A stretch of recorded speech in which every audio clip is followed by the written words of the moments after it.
dikirim ke satu tempat. Kita harus dibawa ke satu tempat, jangan dibayangkan orang lain. Anda yang dibawa, Anda yang dimandikan oleh orang-orang, Anda yang dikafani oleh orang-orang, dan saat itu pun Anda diangkat di atas kepala orang-orang. Jangan berbangga Anda tidak jadi kemanten saat itu. Anda akan dibawa ke alam barzah, Anda akan dikirim ke kubur. Sadarlah saat itu Anda di atas kepala manusia dan hanya Anda mendengar suara yang indah jika Anda ahli iman. Orang yang bersama kita mengucapkan kalimat indah, La ilaha illallah, La ilaha illallah, La ilaha illallah, La ilaha illallah, La ilaha illallah. Ketahuilah, jika ahli iman yang dibawa di atas kepala manusia mendengar la ilaha illallah, terhibur hatinya dan alangkah bahagianya. Akan tetapi jika dia bukan ahli iman, dia akan menyesal, kenapa aku tidak bisa mengucapkan la ilaha illallah di hatiku. Dia akan dikirim ke alam barzah. Anda, kami akan dikirim ke kubur, dan kita pun dibawa oleh orang-orang. Sadarlah. Dan setelah kita sampai di kubur, orang-orang ternyata sudah menyiapkan kita liang lahat. Di situ telah digalikan oleh orang-orang buat kita. Dan tidak lama kemudian orang ada yang memeluk kita, ada yang merangkul kita, dan itu ternyata rangkulan untuk melepaskan kita di kubur.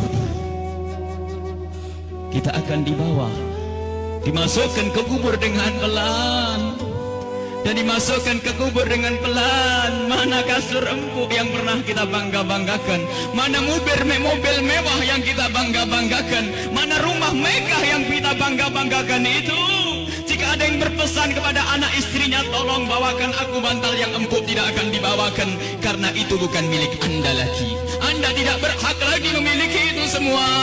Dan yang akan Anda bawa justru yang pernah Anda berikan di saat Anda hidup, bukan yang Anda simpan. Anda akan masuk liang lahat. Sadarilah ini. Anda akan masuk liang lahat. Dan wajah yang di saat Anda dicaci orang marah, di saat Anda diejek orang marah karena Anda merasa dihinakan, ketahuilah wajah yang Anda sombongkan saat itu ternyata harus ditarik kainnya dan ditempelkan ke bumi. Tanah asal kita ditempelkan kita ke bumi. Dan setelah itu pelan ada orang yang menabur di atas kepala kita dengan debu, 1 kali, 2 kali, 3 kali, dan setelah kita 3 kali bukan taburan, tapi akan ditumpahkan air tanah di atas kepala kita, ditumpahkan tanah dan ditumpahkan tanah, sehingga yang kita ketemukan adalah gelap gulita di alam kubur. Seperti yang disabdakan oleh Nabi Muhammad, sungguh saat itu orang di dalam kubur bisa mendengar terompah kaki orang yang berjalan di atas kepalanya. Dan saat itu pun Anda, kami mendengar orang-orang berjalan. Anda dan kami mendengar orang yang melangkah semakin lama semakin jauh. Dan ternyata hanya tinggal beberapa orang, itu anak-anak kita, itu istri kita, itu suami kita.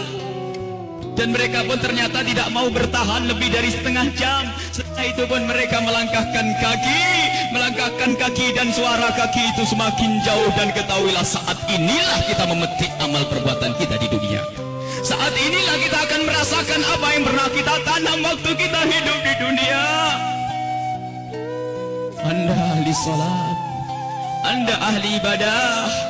Ketahuilah sebelum kedatangan malaikat mungkar nakir, ternyata Anda banyak yang menziarahi Anda, banyak yang datang. Ada yang mengucapkan salam, Assalamualaikum. Anda menjawab, Waalaikumsalam, siapa engkau? Suara itu menjawab, aku adalah solat malammu dulu. Ada lagi yang datang mengucapkan salam, Assalamualaikum. Lalu Anda menjawab, Waalaikumsalam, siapa engkau? Aku adalah sedekahmu dulu. Assalamualaikum. Lalu Anda menjawab, Waalaikumsalam, siapa engkau? Dia menjawab bahasanya, aku adalah kemaksiatan yang pernah engkau tinggal. Aku adalah baktimu kepada orang tuamu. Aku, amal-amal soleh ternyata pada berdatangan. Amal-amal soleh berdatangan menemani Anda. bersama Anda saat itu. Dan ketahuilah, Anda tidak akan gentar dan tidak akan takut di saat berhadapan dengan makhluk Allah yang bernama malaikat Munkar dan Nakir. Anda tidak takut lagi saat itu karena Anda ditemani amal-amal baik. Maka di saat malaikat Munkar Nakir datang, Anda pun tidak bergetar, Anda pun tidak gentar, Anda tidak takut. Dan saat itu malaikat pun menampilkan sesuatu yang indah. Karena apa? Melihat orang ini ditemani oleh hal-hal yang baik, sehingga ia pun mengucapkan salam dengan syahdu, mengucapkan salam dengan penuh keindahan, lalu berkata, Man Rabbuk wa man nabiyuk, dan begitu seterusnya. Anda, kami akan ditanya siapa Tuhanmu, siapa nabimu. Karena di hati Anda ada iman, hati Anda ada cinta kepada Allah dan Rasulnya, di hati Anda ada cinta kepada ulama-ulama Allah. Maka sesungguhnya saat itu lidah Anda akan mengucap begitu mudah. Anda akan menjawab dan menjawab dan menjawab. Dan setelah selesai pertanyaan ini, dan inilah akhir daripada ujian kita dari alam dunia menuju alam barzah. Di alam barzah adalah alam perpindahan dari alam dunia ke alam akhirat nanti. Maka ini adalah alam akhir ujian, dan setelah itu kalau lulus mendapatkan surga, kalau tidak lulus dia mendapatkan siksa. Setelah malaikat bertanya dan lulus, Anda ditanya, dipanggil malaikat rahmat, malaikat pemberi nikmat. Wahai malaikat pemberi nikmat, ini adalah hamba yang soleh, bawalah ini ke surga dan beri nikmat sampai dibangkitkan nanti. Akan tapi sadarlah, di samping sana, di kubur yang satu sana, ada di samping kita ada kubur, di samping Anda ada kubur. Dan di saat orang ini dikubur dan ditinggal oleh keluarganya, ternyata saat itu telah berdatangan sesuatu yang sangat mengerikan, dengan suara yang sangat menyeramkan. Seseram-seram suara di dunia tidak pernah didengar seperti saat ini. Suara yang sangat mengerikan dan menyeramkan, ketahuilah. Lalu orang ini bertanya, siapa engkau? Suaramu sungguh mengerikan. Suara itu menjawab, aku adalah zina yang pernah engkau lakukan dulu. Suara lebih seram lagi, lalu orang ini bertanya, siapa engkau? Aku adalah tali persaudaraan yang pernah engkau putus dulu. Siapa engkau? Aku adalah salat yang pernah engkau tinggal. Siapa engkau? Aku adalah durhakaku kepada suamiku. Siapa engkau? Aku adalah tempelengan kepada istrimu. Siapa engkau? Aku adalah dusta, dan seterusnya dan seterusnya.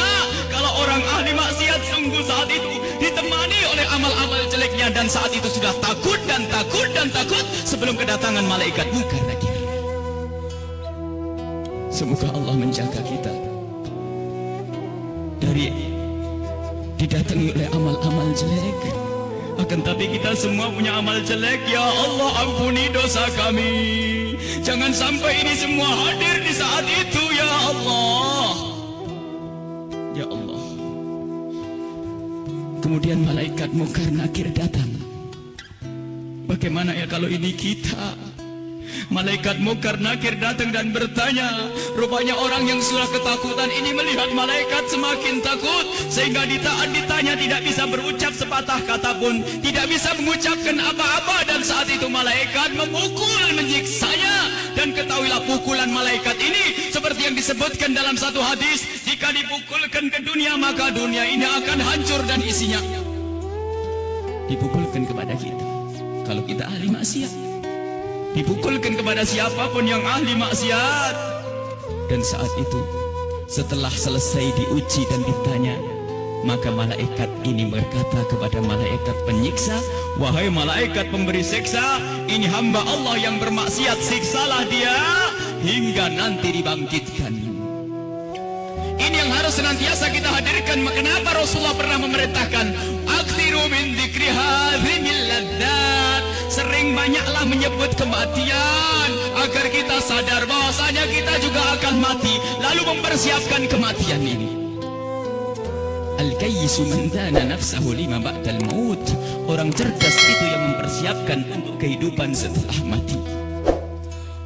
Seorang sahabat bertanya kepada Nabi Muhammad, ya Rasulullah, ayyun nasi akyas, orang apa yang paling cerdas ya Rasulullah? Dijawab, aktaruhum lil mauti dzikra, yang paling sering menyebut kematian, yang paling sering mengingat kematian. Wa ahsanuhum lima ba'dahu istidada, yang paling banyak untuk mempersiapkan setelah kematian itu adalah orang-orang cerdas. Dan ketahuilah, siapapun yang selalu ingat kematian itu akan semakin indah tingkah lakunya. Jangan dianggap kalau ingat kematian orang ini akan cemberut. Jangan dianggap kalau orang kematian dia akan selalu muram. Tidak. Orang yang selalu keingat kematian akan semakin indah di dalam berinteraksi dengan sesama. Dia tahu bahasanya senyum kepada istri itu pahala, maka dia akan sering senyum. Dia tahu bahasanya menghargai suami adalah pahala, maka dia akan menghargai suami. Dia ngerti bahasanya tegur sapa, sopan santun, saling kasih dan cinta kepada tetangga itu menghadirkan pahala, maka dia akan bersopan santun dan bersaling kasih. Maka orang yang sering mengingat kematian itu akan menjadikan dia semakin baik di dalam kehidupan ini. Kalau ternyata ada orang mulutnya tajam, tangannya suka mukul orang, yakinlah bahwa dia lupa bahasanya dia akan mati, atau ingat mati tapi tidak sadar bahasanya itu semua akan dituntut setelah kematian. Maka mari kita mengingat kematian agar hidup kita semakin indah di dunia ini. Semua yang kita lakukan di dunia ini akan kita petik buahnya di akhirat. Udhkuru aktiru min dzikri hadimil ladzat. Hadis yang diriwayatkan oleh Imam Tirmidzi dan Ibnu Hibban. Bahasanya, perbanyaklah engkau menyebut kematian. Bahkan banyak sekali Rasulullah memerintahkan satu amalan tujuannya agar mengingat kematian, termasuk ziarah kubur. Fa innaha tudzakirukumul maut, karena ziarah kubur itu mengingatkan orang-orang yang mengingatkan kita kepada kematian. Menyebut orang yang telah mendahului kita dalam iman, mengingatkan kita kepada kematian. Membaca manaqibnya orang-orang saleh itu juga mengantarkan kita agar ingat kematian. Bisakah kita menyusul kepada Imam Syekh Abdul Qadir Al-Jailani? Bisakah kita bisa menyusul Syekh Al-Imam Al-Haddad? Bisakah kita menyusul Sayyidina Al-Baqi Al-Muqaddam dan seterusnya? Ingatlah kematian. Bahkan sampai di saat hendak tidur Rasulullah selalu mengingatkan, hendak tidur ingatlah mati. Hendak tidur ingatlah mati.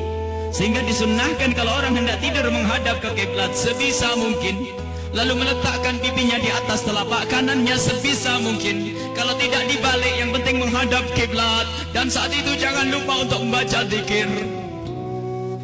Membaca subhanallah seperti yang diajarkan oleh Rasulullah kepada Sayyidat Fatimah Az-Zahra, membaca subhanallah 33 kali, alhamdulillah 33 kali, Allahu Akbar 33 kali, dan membaca doa-doa yang lainnya hingga mata ini tertutup, tertidur dalam keadaan berzikir.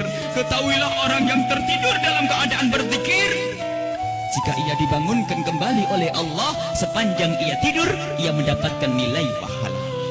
Dan di saat tidak dibangunkan kembali, jika tidak dibangunkan kembali oleh Allah, maka ketahuilah saat itu dia mati dengan husnul khatimah.